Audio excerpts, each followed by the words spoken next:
Hello students. तो इस video के अंदर हम देखने जा रहे हैं एन ओवरव्यू ऑफ सेल, जो कि हमारी सेल चैप्टर की तीसरी वीडियो है। तो इस वीडियो के अंदर हम देखेंगे इस टॉपिक के बारे में। तो स्वागत है आपका हमारे यूट्यूब चैनल हिस्टोन के अंदर। तो चलिए शुरू करते हैं आज का हम topic, an overview of cell. देखिए इसके अंदर क्या है। ठीक है, जब भी हम एनसीईआरटी के अंदर देखते हैं ना ओवरव्यू ऑफ सेल, तो हम वहां पे बात करते हैं एक टिपिकल प्लांट सेल के बारे में। जब भी हम टिपिकल प्लांट सेल की बात करते हैं तो हम बात करते हैं अनियन पील सेल, जिसके अंदर हम क्या देखते हैं, जिसके अंदर हम देखते हैं कि सेल के अंदर एक सेल वॉल प्रेजेंट होती है आउटसाइड द सेल मेम्ब्रेन, यानी कि सेल के ऊपर सबसे बाहर एक लेयर होती है सेल वॉल, और सेल मेम्ब्रेन उस सेल वॉल के अंदर प्रेजेंट होती है। अगर हम बात करें एक एनिमल सेल की, तो एनिमल सेल की जब हम बात करते हैं तो हम बात किसकी करते हैं, ह्यूमन चीक सेल की। और ह्यूमन चीक सेल की जो सबसे आउटर मोस्ट बाउंड्री होती है, डिलिमिटिंग का मतलब होता है आउटर मोस्ट, तो आउटर मोस्ट बाउंड्री जो होती है वो होती है सेल मेम्ब्रेन। नेक्स्ट, अगर हम सेल का ओवरव्यू लें तो हमें क्या देखने को मिलेगा कि सेल के अंदर एक न्यूक्लियस पाया जाता है। देखिए न्यूक्लियस क्या होता है, न्यूक्लियस ना सेल के अंदर एक डेंस मेम्ब्रेन बाउंड बॉडी होती है। कैसी बॉडी होती है, डेंस मेम्ब्रेन बाउंड बॉडी होती है, जो कि डबल मेम्ब्रेन होती है। इसके अंदर जो डेंस मेम्ब्रेन बाउंड बॉडी है ये डबल मेम्ब्रेन बाउंड होती है। इसको हम आगे चल के डिटेल में डिस्कस करेंगे कि ये डबल मेम्ब्रेन बाउंड स्ट्रक्चर होता है, डबल मेम्ब्रेन बाउंड स्ट्रक्चर होता है। ओके, और इसके अंदर क्या प्रेजेंट होता है, डीएनए, जिसको हम क्या बोलते हैं, जेनेटिक मटेरियल। डीएनए क्या होता है, जेनेटिक मटेरियल।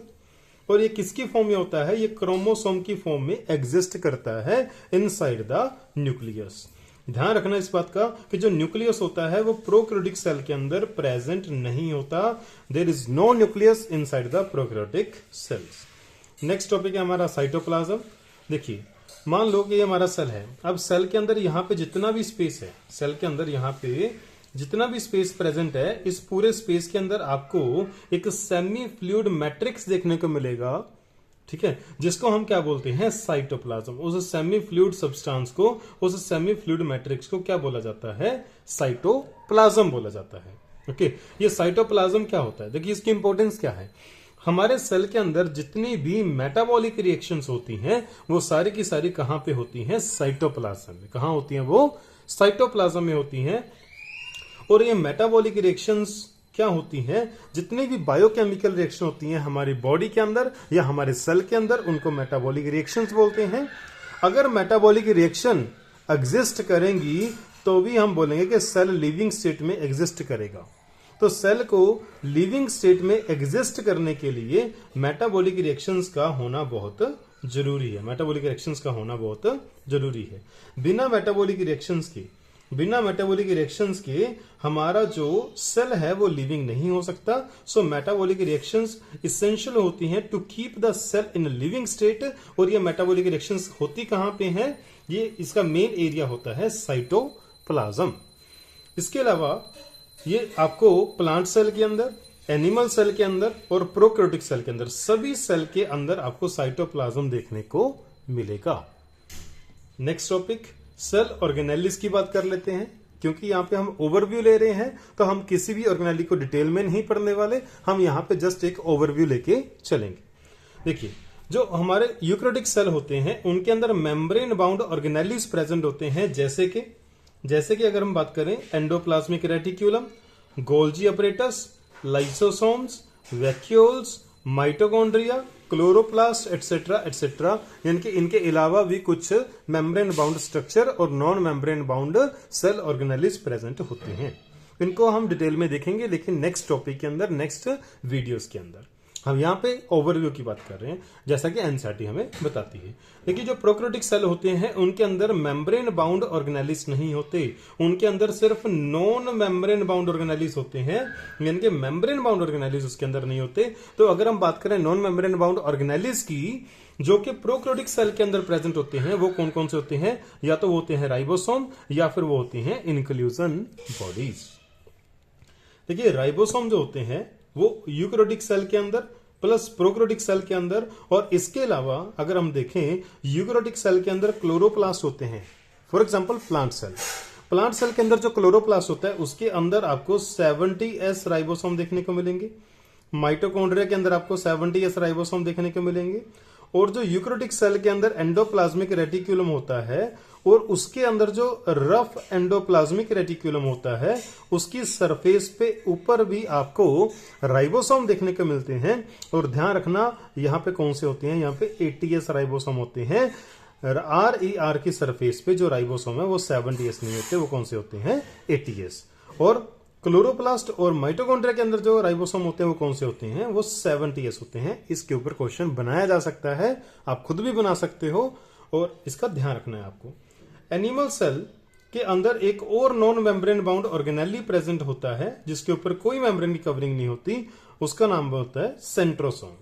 सेंट्रोसोम जो होता है वो ऑलमोस्ट ऑल प्लांट सेल के अंदर एब्सेंट होता है। ऑलमोस्ट ऑल लिखा है भाई, ऑल प्लांट सेल नहीं लिखा, एनसीईआरटी की लाइन है ये, एनसीईआरटी का वर्ड है कि सभी प्लांट सेल के अंदर सेंट्रोसोम नहीं होता। और यहां पर लिखा है ऑलमोस्ट, लगभग सभी सेल के अंदर नहीं होता, यानी कि कुछ सेल के अंदर तो प्रेजेंट होता है। सेंट्रोसोम करता क्या है भाई, सेंट्रोसोम का काम होता है सेल डिवीजन कराना। आपने माइटोसिस और म्योसिस के बारे में सुना होगा। तो माइटोसिस और म्योसिस के अंदर जो स्पिंडल बनता है, क्या बनता है, जो स्पिंडल बनता है, स्पिंडल अपरेटस बनता है, वो कौन बनाता है, वो सेंट्रोसोम बनाता है। कौन बनाता है, वो सेंट्रोसोम बनाता है। नेक्स्ट हमारी एनसीईआरटी बताती है कि सेल जो होते हैं वो डिफरेंट साइज के, डिफरेंट शेप के और डिफरेंट एक्टिविटीज के होते हैं। फॉर एग्जाम्पल अगर हम डिफरेंट साइज की बात करें तो सेल कौन किस किस साइज के हो सकते हैं, ये डायग्राम एनसीईआरटी ने दिखा रखा है कि टिपिकल यूकैरियोटिक सेल जो होता है उसका साइज होता है 10 से लेके 20 माइक्रोमीटर। अगर हम टिपिकल बैक्टीरिया की बात करें तो उसका साइज होता है 1 से 2 माइक्रोमीटर। और पीपीएलओ की बात करें, अबाउट इसकी लेंथ, इसकी विड्थ जो होती है वो होती है अबाउट 0.1 माइक्रोमीटर। और वायरस का जो साइज होता है वो होता है 0.02 से लेके 0.2 माइक्रोमीटर। तो स्मॉलेस्ट सेल जिसको हम बोलते हैं माइकोप्लाज्मा, उसकी लेंथ कितनी होती है, उसकी लेंथ जो होती है वो होती है 0.3 माइक्रोमीटर। पीपीएलओ का साइज यहाँ पे डायग्राम में दे रखा है 0.1 माइक्रोमीटर।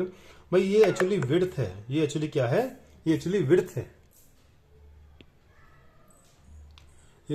है, जो पीपीएलओ और माइकोप्लाज्मा तो एक ही होते हैं। तो ये एक्चुअली उसकी लेंथ दी गई है और ये उसकी विड्थ दी गई है। ऐसे ही बैक्टीरिया के अंदर उसकी लेंथ होती है मोस्टली बैक्टीरिया की 3 to 5 माइक्रोमीटर और विड्थ होती है 1 to 2 माइक्रोमीटर। ह्यूमन आरबीसी जो होता है वो एक सर्कुलर ऐसा सेल होता है, डिस्क शेप सेल। इसका जो डायमीटर होता है वो होता है 7 माइक्रोमीटर। टिपिकल बैक्टीरिया की विड्थ क्या होती है, 1 to 2 माइक्रोमीटर। लॉन्गेस्ट सेल कौन सा होता है, न्यूरॉन, जिसकी लेंथ क्या हो सकती है, अप्रोक्सीमेटली 1 मीटर के आसपास हो सकती है। और लार्जेस्ट जो सेल होता है वो मान के चलते हैं एग ऑफ एन ऑस्ट्रिच, जिसका साइज लगभग कितना हो सकता है, 15 सेंटीमीटर हो सकता है। नेक्स्ट, सेल अलग अलग शेप के हो सकते हैं। कौन कौन सी शेप के, डिस्क लाइक, जैसे हमने बात की आरबीसीज की, पॉलीगोनल हो सकते हैं, क्यूबॉइडल हो सकते हैं, कोलमनार हो सकते हैं, थ्रेड लाइक हो सकते हैं और इर्रेगुलर सेल भी हो सकते हैं जैसे कि अमीबा। देखिए ध्यान रखना, ये एनसीईआरटी की एक बड़ा पॉइंट इंपॉर्टेंट हाईलाइट करके दे रखा है, यहाँ पे आप स्टार मार्क कर लेना इसके ऊपर। The shape of the cell में vary with the function they perform. भाई शेप, जब सेल की जो शेप होती है वो शेप किस पे डिपेंड करती है कि सेल फंक्शन क्या परफॉर्म करता है। अब सेल का जो फंक्शन है वो डिसाइड करेगा कि सेल की शेप कैसी होगी। नेक्स्ट कुछ क्वेश्चंस हैं इस टॉपिक के ऊपर। Which of the following is non membrane bound cell organelle. आज देखो इस वीडियो के अंदर हमने जो टॉपिक खत्म किया उसके अंदर हमने 2 ही ऑर्गेनेली ऐसे पढ़े जिसके ऊपर मेम्ब्रेन नहीं होती। एक तो राइबोसोम्स और दूसरा हमने पढ़ा सेंट्रोसोम। तो आपसे पूछा गया कि इनमें से कौन सा नॉन मेम्ब्रेन बाउंड है, तो हमारा आंसर आएगा राइबोसोम। माइटोकॉन्ड्रिया के ऊपर डबल मेम्ब्रेन कवरिंग होती है, गोल्जी कॉम्प्लेक्स के ऊपर सिंगल मेम्ब्रेन कवरिंग होती है, एंडोप्लाज्मिक रेटिकुलम के ऊपर भी सिंगल मेम्ब्रेन कवरिंग होती है। Next question, the smallest cell of 0.3 micrometer in length, ये किसका होता है भाई, ये होता है माइकोप्लाज्मा का। ऑस्ट्रिच के एग का साइज कितना बताया, करीब करीब 15 सेंटीमीटर। लीवर और डब्ल्यूबीसी जो होते हैं ये नॉर्मल यूकैरियोटिक सेल होते हैं जिनका साइज हमने क्या देखा कि 10 से लेके 20 माइक्रोमीटर के बीच में होता है। नेक्स्ट हम बात करें, what is the delimiting boundary around a human cheek cell. Delimiting क्या बताया मैंने आपको, आउटर मोस्ट। तो ह्यूमन चिक सेल की आउटर मोस्ट बाउंड्री जो होती है वो क्या होती है, सेल मेम्ब्रेन। नेक्स्ट है हमारे पास what is the semi fluid matrix inside the cell. देखिए हमने बोला कि सेल के अंदर एक सेमी फ्लूइड मैट्रिक्स होता है, इसको हम क्या बोलते हैं, साइटोप्लाज्म। और इसके अंदर सारी की सारी मेटाबॉलिक रिएक्शंस होती हैं। और मेटाबॉलिक रिएक्शंस होना क्यों जरूरी है, मेटाबॉलिज्म या मेटाबॉलिक रिएक्शन का होना इसलिए जरूरी है, अगर मेटाबॉलिज्म एग्जिस्ट करेगा तो सेल लिविंग होगा, अदरवाइज सेल लिविंग नहीं हो सकता। नेक्स्ट क्वेश्चन है, थोड़ा सा बड़ा क्वेश्चन है लेकिन ध्यान से करेंगे इसको। How many of the following statements are not true. भाई ट्रू नहीं है, यानी कि फॉल्स स्टेटमेंट्स फाइंड करनी है आपने। फॉल्स स्टेटमेंट, ऐसे क्वेश्चंस आते हैं नीट एग्जाम में और बच्चे यहाँ पे नोट को नहीं पढ़ते और ट्रू को टिक करके आ जाते हैं और उनको क्वेश्चंस उनका गलत हो जाता है, फिर उनको +4 की जगह -1 नंबर मिलते हैं। All cells have membrane bound nuclei and nucleolus. भाई सभी सेल के अंदर न्यूक्लियाई और न्यूक्लियोलस होता है, नहीं, प्रोकैरियोटिक सेल के अंदर नहीं होता, तो ये क्या है, फॉल्स। ये क्या है, फॉल्स। इसके अलावा न्यूक्लियस कंटेन क्रोमोसोम्स, ये ट्रू है। डीएनए इज जेनेटिक मटेरियल, ये भी ट्रू है। Cytoplasm is the main area या एरिना, एक ही बात होती है, of cellular activities in plants and animal cell, ये भी ट्रू है। तो हमें बताना है नॉट ट्रू यानी कि फॉल्स। तो फॉल्स कितने हैं, सिर्फ 1। तो ऑप्शन क्या आएगा हमारा, डी ऑप्शन। नेक्स्ट क्वेश्चन है, besides the nucleus the dash cell have other membrane bound distinct structure. भाई देखिए प्रोकैरियोटिक सेल के अंदर तो कोई मेम्ब्रेन बाउंड स्ट्रक्चर होती ही नहीं है, तो इसका मतलब सी भी नहीं आ सकता। तो यहां पे हमारा आंसर क्या आएगा, यूकैरियोटिक सेल। भाई यूकैरियोटिक सेल के अंदर न्यूक्लियस के अलावा, बिसाइड्स द न्यूक्लियस, न्यूक्लियस के अलावा अदर मेम्ब्रेन बाउंड स्ट्रक्चर होती हैं यूकैरियोटिक सेल के अंदर। तो आंसर डी भी नहीं आएगा, सी भी नहीं आएगा, बी भी नहीं आएगा, आंसर आएगा ए ऑप्शन।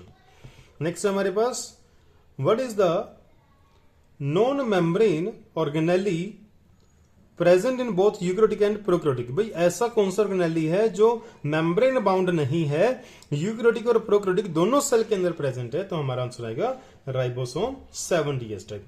अब आप सोचोगे कि यूकैरियोटिक सेल के अंदर तो 80s होता है, तो हम यहाँ पे 7ds कैसे टिक करें। अब यूकैरियोटिक सेल के अंदर क्लोरोप्लास्ट होता है कि नहीं होता, यूकैरियोटिक सेल के अंदर क्लोरोप्लास्ट होता है और क्लोरोप्लास्ट के अंदर 7ds राइबोसोम होते हैं।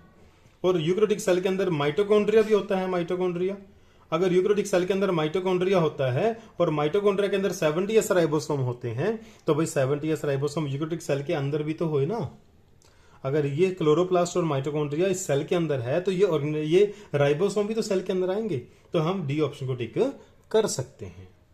Next question, animal cell have another non membrane bound cell organelle known as. भाई वो कह रहे हैं कि एनिमल सेल के अंदर एक और non membrane bound cell organelle होता है। अब देखिए यहां पे माइक्रोबॉडीज मेम्ब्रेन बाउंड होती हैं, न्यूक्लियस डबल मेम्ब्रेन बाउंड होता है, लाइसोसोम सिंगल मेम्ब्रेन बाउंड होता है, तो सेंट्रोसोम जो है हमारा आंसर कहेगा डी ऑप्शन। सेंट्रोसोम जो है ये एनिमल सेल के अंदर होता है और ये राइबोसोम के अलावा दूसरा ऐसा ऑर्गेनेली है जिसके ऊपर मेम्ब्रेन कवरिंग नहीं होती।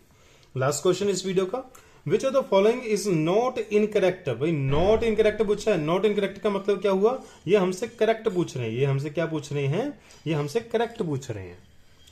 Mycoplasma is the smallest cell with 0.3 micrometer in width. देखिए यहाँ पे विड्थ नहीं आएगा, यहाँ पे लेंथ आएगा, ये गलती से टाइप हो गया। तो ये स्टेटमेंट क्या है, ये करेक्ट स्टेटमेंट है। Bacteria could be 3 micrometer to 5 micrometer in length, ये भी सही है। Human RBCs are about 7 mm in diameter. भाई ये तो एक सेकेंड की यहाँ पे कुछ गड़बड़ी हुई है क्वेश्चंस के अंदर। वापस करते हैं इस क्वेश्चन को, वापस करते हैं। देखिए इस क्वेश्चन के अंदर हमसे पूछा गया है कि नॉट इनकरेक्ट बताना है, हमें क्या बताना है, नॉट इनकरेक्ट यानी कि करेक्ट बताना है, यानी कि करेक्ट बताना है। तो अगर देखिए यहाँ पे अगर विड्थ सही लिखा हुआ है तो यहाँ पे तो लेंथ आना चाहिए, यहाँ पे अगर लेंथ आना चाहिए तो ये स्टेटमेंट क्या होगी, इनकरेक्ट। और bacteria could be 3 to 5 micrometer in length, ये करेक्ट है। ह्यूमन आरबीसी का जो साइज है वो 7 माइक्रोमीटर होता है, मिलीमीटर नहीं होता, तो ये स्टेटमेंट भी गलत हो गई। सेल की जो शेप है वो वर्क के ऊपर इंडिपेंडेंट होती है, नहीं, वर्क के ऊपर क्या होती है, वो डिपेंडेंट होती है, तो ये भी स्टेटमेंट गलत है। तो हमारा आंसर क्या आएगा, सेकंड ऑप्शन। हमारा आंसर क्या आएगा, सेकंड ऑप्शन। तो नेक्स्ट हमारा टॉपिक क्या रहेगा, प्रोकैरियोटिक सेल से हमें नेक्स्ट टॉपिक शुरू करेंगे। आई होप कि ये वीडियो आपको अच्छी लगी होगी, आपके लिए यूजफुल होगी। नीट के बच्चे इसको ध्यान से पढ़ें, मैक्सिमम जितना हो सके अपनी एनसीईआरटी बुक को पढ़ें और जितना हो सके उस क्वेश्चंस को ट्राई करें और अपने दोस्तों के साथ इसको शेयर करें, लाइक करें, कमेंट करें। अगर कोई क्वेरी है तो आप मुझे कमेंट में पूछ सकते हैं। Thank you, have a nice day.